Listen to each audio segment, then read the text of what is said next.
Addition of the sustainable mountain development summit. तो यहाँ पे आपको ये बताना है कि हाल ही में किस शहर में हुआ है SMDS, दार्जिलिंग, धर्मशाला, डलहौसी या फिर देहरादून। एक बार वीडियो पॉज करके इसको अटेम्प्ट करिए, it is an important question.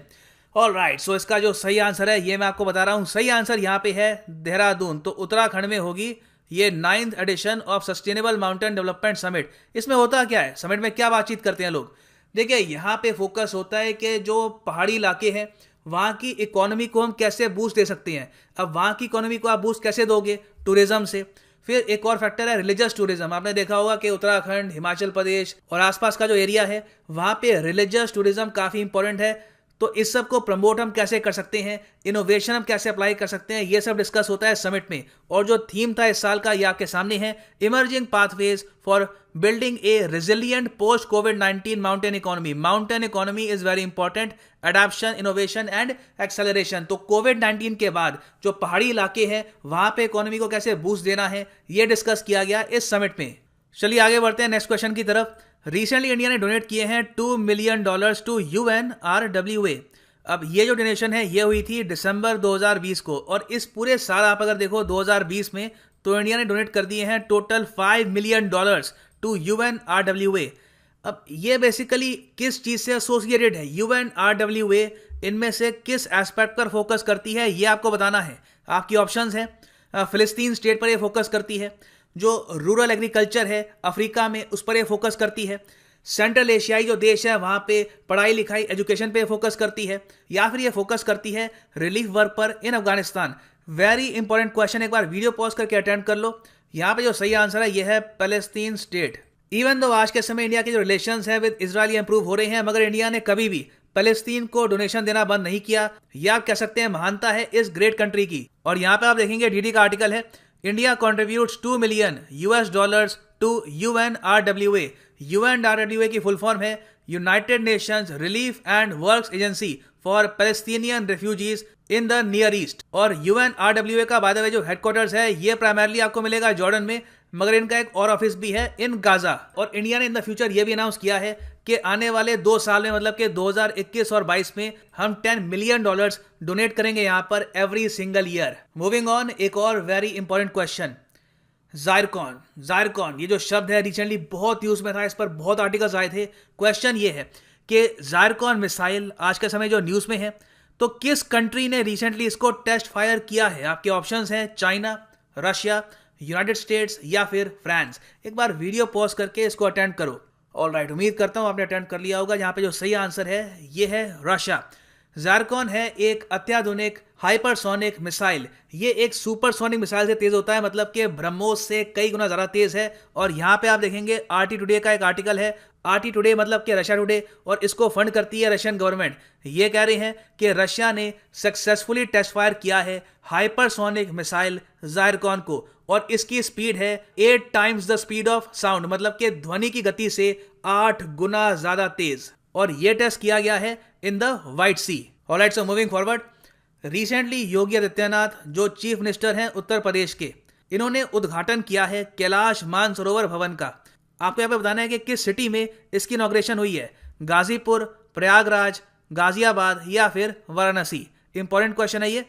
All right, सो उम्मीद करता हूँ आपने अटेम्प्ट कर लिया होगा। यहाँ पे जो सही आंसर है ये सी है, इट इज गाजियाबाद। यहाँ पे आप अगर देखेंगे तो टोटल ऑलमोस्ट 58 करोड़ रुपीस का प्रोजेक्ट है। 9000 स्क्वायर किलोमीटर में ये पूरा प्रोजेक्ट फैला हुआ है, और ये एक भवन है जो ओपन रहेगा for pilgrims. Very important to improve tourism. Recently आपने देखा होगा कि टूरिज्म को प्रमोट करने के लिए काफी स्टेप्स लिए जा रहे हैं आफ्टर कोविड, क्योंकि कोविड-19 के बाद उम्मीद ये है कि टूरिज्म से इंडिया की इकोनॉमी को काफी बूम मिलेगा, और वो एडवांटेज हम तभी गेन कर पाएंगे अगर हम प्रॉपरली फैसिलिटीज प्रोवाइड कराते हैं टूरिस्ट को। सो आगे बढ़ते हैं, इंपॉर्टेंट क्वेश्चन है ये। हाल ही में भारतीय संसद पर आतंकवादी हमले की बरसी मनाई गई थी। किस वर्ष में यह आतंकवादी हमला हुआ था ये आपको बताना है। आपके सामने ऑप्शंस हैं 2001, 1999, 2003 या फिर सन 2000। एक बार वीडियो पॉज करके इसको अटेम्प्ट कर लो। यहाँ पर जो सही आंसर है ये है ए, 2001 में हुआ था ये आतंकवादी हमला। यहाँ पे आप देखेंगे ये ट्वीट है पीएम इंडिया की। PM Narendra Modi paid tributes to the brave men and women who were martyred while protecting the Parliament of India during 2001 parliament terror attack. और जिन संगठनों ने ये अटैक किया था ये थे लश्कर तैयबा और जैश ए मोहम्मद, दोनों पाकिस्तानी बेस्ड टेरर ऑर्गेनाइजेशंस। इन संगठनों ने 5 आतंकवादी भेजे थे यहाँ पर इंडियन पार्लियामेंट पर अटैक करने के लिए, और पांचों के पांचों जो आतंकवादी हैं यहाँ पर मारे गए थे thanks to the bravery of the security forces in the parliament. और जो एग्जैक्ट डेट है इस अटैक की ये है 13 दिसंबर 2001। तो आजकल न्यूज में है, make sure to remember the facts. आगे बढ़ते हैं। हाल ही में पीएम नरेंद्र मोदी ने Federation of Indian Chambers of Commerce and Industry मतलब के फिक्की की 93rd एनुअल जनरल मीटिंग को इनॉग्रेट किया है। आपको बताना है कि फिक्की की 93rd एनुअल जनरल मीटिंग का थीम क्या है। आपके सामने ऑप्शंस हैं, inspired India, building new India, Indian business in a new India, या फिर road map to a $5 trillion economy. एक बार वीडियो पॉज करके इसको अटेंड कर लो। ऑलराइट, सो यहाँ पे जो सही आंसर है ये है ए, इंस्पायर्ड इंडिया। यहाँ पे आप देख पाएंगे ये फिक्की की एक ट्वीट है। Honourable prime minister Narendra Modi addressed FICCI 93rd annual convention on the theme inspired India. Moving on, आज के समय इंडिया और कतर के संबंध काफी हद तक न्यूज में हैं, क्योंकि इंडिया और कतर ने मिलकर बनाई है एक एनर्जी टास्क फोर्स जिसके अंडर बहुत सी इन्वेस्टमेंट की जाएगी एनर्जी सेक्टर में ऑफ इंडिया। तो आपको यहाँ पर यह बताना है कि इंडिया और कतर का जो नौसेना युद्ध अभ्यास होता है इसका नाम क्या है। आपके ऑप्शंस हैं कौनकान, वरुणा, जाइर अल बहर या फिर नसीम अल बहर। टफ क्वेश्चन है, जो अच्छे से जिसने पढ़ रखा है ये वही इसको आंसर कर पाएगा, मगर एक बार वीडियो पॉज करके इसको अटेंड करिए। देखो यहाँ पे जो सही आंसर है ना, पता नहीं आपने वैसे क्या मार्क किया है, मगर यहाँ पे जो सही आंसर है ये है सी, जाइर अल बहर। बाकी जो यहाँ पर नाम लिखे हैं कौनकान, देखो कौनकान तो हमारी एक नेवल एक्सरसाइज है विद यूनाइटेड किंगडम, वरुणा है फ्रांस के साथ, और नसीम अल बहर है ओमान के साथ, और जाइर अल बहर का जो मीनिंग है ये है रोर ऑफ द सी। और रिसेंटली कतर वैसे भी न्यूज में है क्योंकि इन्होंने रिसेंटली खत्म किया था अपना कफाला सिस्टम, जिसकी काफी आलोचना करी गई थी, क्योंकि जो लेबरर्स यहाँ पे काम करने के लिए जाते थे उन पे काफी अत्याचार होता था अंडर द कफाला सिस्टम। तो ये खत्म हो चुका है और इससे उम्मीद की जा रही है कि इन द फ्यूचर और ज्यादा इंडियन वर्कफोर्स काम करेगी in Qatar in better conditions. आगे बढ़ते हैं। रिसेंटली किस शहर ने होस्ट किया है TIE समिट? टाई समिट जो है, टाई बाय द वे एक एनजीओ है। रिसेंटली इन्होंने अवार्ड्स दिए हैं दो बहुत ही इंपॉर्टेंट, एक तो लाइफ टाइम अचीवमेंट अवार्ड पोस्टोमसली, ये दिया गया है FC कोहली जी को, the father of Indian IT industry, और दूसरा लाइफ टाइम अचीवमेंट अवार्ड इन्होंने दिया है बिल गेट्स को, the founder of Microsoft.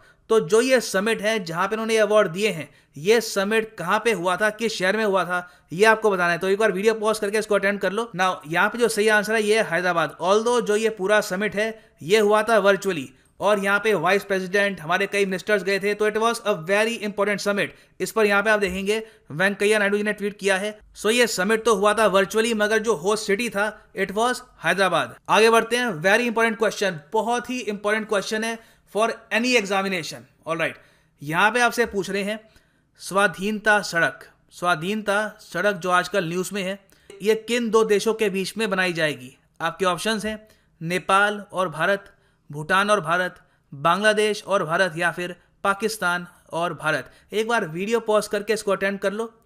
Alright, सो यहाँ पे जो सही आंसर है ना, ये बी बिल्कुल भी नहीं है, भूटान इंडिया के बीच में नहीं, ये बनेगी बांग्लादेश और इंडिया के बीच में स्वाधीनता सड़क। देखो कंट्रीज के बीच में सड़क जब भी बनती है इसको बहुत ही अप्रूवल्स के बाद, बहुत बातचीत के बाद बनाया जाता है, और ये सड़क माना जा रहा है काफी हिस्टोरिक होगी बिटवीन इंडिया एंड बांग्लादेश। इस पर आपको और जानकारी मिलेगी 17 दिसंबर 2020 को, जब इंडिया और बांग्लादेश का होगा वर्चुअल बायलैटरल समिट। मगर फॉर द टाइम बिंग ये जान लो, यहाँ पे आप देख पाएंगे आर्टिकल है DD न्यूज का, स्वाधीनता सड़क between Bangladesh and India will be open on March 26 next year, मतलब कि 2021 के मार्च 26 में आपको मिलेगी स्वाधीनता सड़क रेडी। आगे बढ़ते हैं।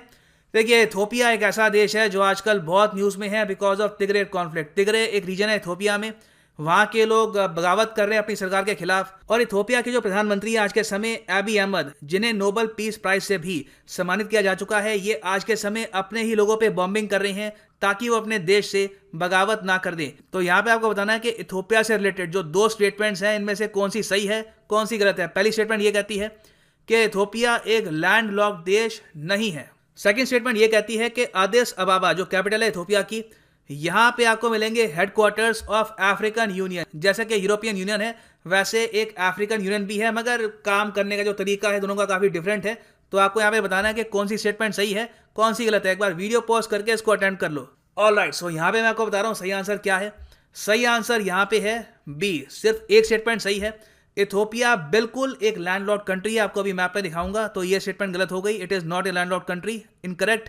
जो सेकंड स्टेटमेंट है कि जो इसकी कैपिटल है अदिस अबाबा, वहां पे आपको मिलेगा हेडक्वार्टर ऑफ अफ्रीकन यूनियन, ये बिल्कुल ठीक है। अदिस अबाबा में बहुत सारे इंपॉर्टेंट ऑफिसेज हैं, for example United Nations economic commission for Africa, इसके हेडक्वार्टर्स आपको मिलेंगे इन अदिस अबाबा। उसके अलावा अफ्रीकन स्टैंड बाय फोर्स और वेरियस अदर ग्लोबल एनजीओज के जो हेडक्वार्टर्स हैं ये आपको मिलेंगे इन अदिस अबाबा। और Ethiopia by the way part है of the horn of Africa region. और recently Ethiopia by the way news में इसलिए भी था क्योंकि सूडान देश के प्रधानमंत्री गए हैं इथोपिया, ताकि ये यहाँ पर पीस कायम कर पाए और लोगों को समझा पाए कि आपस में वो ना लड़े।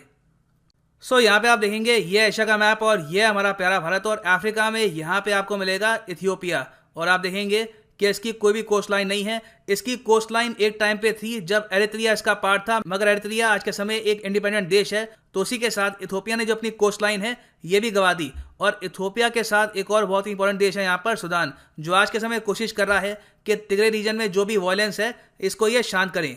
सो वापस आते हैं, यहाँ पे मैं आपसे एक क्वेश्चन पूछूंगा जिसका आंसर मैं आपको नहीं दूंगा क्योंकि प्रीवियस ईयर क्वेश्चन है, इंटरनेट पर किताबों में बहुत ही आसानी से आपको इसका आंसर मिल जाएगा। So you should be able to answer it. यहाँ पे देखो क्वेश्चन है, बाय द वे ये क्वेश्चन आया था CGL 2018 के पेपर में। सो क्वेश्चन आपके सामने है कि which country was the first to implement goods and services tax. अच्छा देखिए, मैं आप सबसे रिक्वेस्ट करूंगा इस क्वेश्चन का जो आंसर है ना आप सब लोग किया कीजिए, क्योंकि कई लोग होते हैं उनको पता नहीं होता सर्च कैसे करना होता है। तो आप सब लोग अगर आंसर करेंगे तो उनको कमेंट सेक्शन में पता लग जाएगा कि इसका जो सही आंसर है ये क्या है, और जो राइट आंसर होता है तो उसको लाइक भी कर दिया करो। तो यहाँ पे आपकी ऑप्शंस हैं फ्रांस, जर्मनी, कनाडा और USA। बताओ दुनिया में पहली बार GST किस कंट्री में इंप्लीमेंट हुआ था। और इसी के साथ यह वीडियो का अंत। Thank you for listening and as always God bless you all.